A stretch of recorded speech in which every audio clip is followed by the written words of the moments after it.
ሰላም እንደምንሰነበታችሁ የተወደዳችሁ ተመልካቾቻችን በሳምንቱ በምስራቅ አብያተ ክርስቲያናት የተደረጉ አበይት ክስተቶችን ይዘንላችሁ ቀርበናል። አብራችሁን ቆዩ።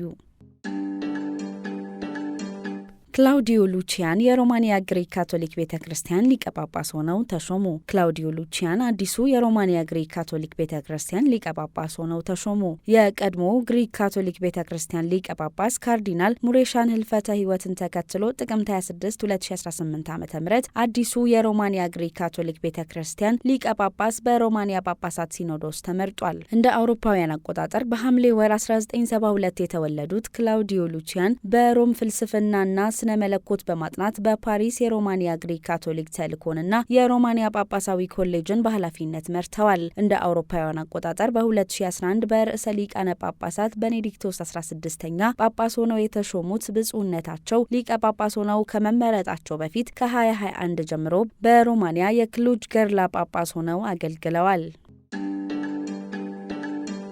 በቱርክ የአሶሪያዊ ሲሪያክ መንደር የመጀመሪያ የአረማይክ ስያሜ ያገኘ። ለአንድ ምዕት ዓመት ያህል በቱርክኛ ስም ታስኮይ በመባል ይታወቅ የነበረው በቱርክ የአሶሪያዊ ሲሪያክ መንደር የመጀመሪያ የአረማይክ ስያሜ ያገኘ። በደቡብ ምስራቅ ቱርክ በኢዝሎ ተራራ ላይ የምትገኘው አርቦ በ1915 ከአሶራውያን የዘር ማጥፋት ወንጀል መከሰት በፊት የነበረች መንደር ነች። እንደ አውሮፓውያን አቆጣጠር ከ2006 ጀምሮ ከአውሮፓ የተመለሱ ቤተሰቦች መንደሩን እንደገና ገንብተው 80 የሚጠጉ ነዋሪዎችን ማፍራት ችለዋል። በቱርክ ውስጥ ከቤት ኩስታን ቀጥሎ የመጀመሪያ ስሟን የመለሰች ሁለተኛዋ መንደር መሆኗም ታውቋል። በመንደሩም ወደ አርቦ እንኳን በደህና መጡ የሚል ጽሑፍ በ5 ቋንቋዎች የተጻፈ ሲሆን እነሱም በአረማይክ፣ በቱርክ፣ በኩርዲሽ፣ በአረብኛና እንግሊዝኛ ቋንቋዎች ነው።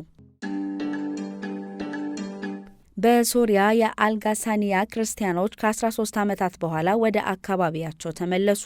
በሶሪያ የአልጋሳኒያ ክርስቲያኖች ከ13 ዓመታት በኋላ ወደ አካባቢያቸው ተመለሱ። በሶሪያ ኢድሊብ ሰርጥ የሚገኘው የአልጋሳኒያ ክርስቲያኖች በጦርነት ምክንያት ከተፈናቀሉበት መንደር ከ13 ዓመታት ቆይታ በኋላ ወደ አካባቢያቸው ተመለሱ። እነዚህ ክርስቲያኖች በተመለሱበት ወቅት በቤተ ክርስቲያኗ ፊት ለፊት በመሰብሰብ ወደ መንደራቸው መመለሳቸውን አመላክተዋል። የላታኪያ የግሪክ ኦርቶዶክስ ጳጳስ ሞንሲኞር አታኔስ ፋህድ ለመመለሳችን ተስፋ አድርገን ነበር፣ ዛሬ ተመልሰናል። እናም በዚህች ምድር ላይ ሁልጊዜም ጸንተን እንቀጥላለን፣ ቤተ ክርስቲያንንም እናገለግላለን በማለት ተናግረዋል።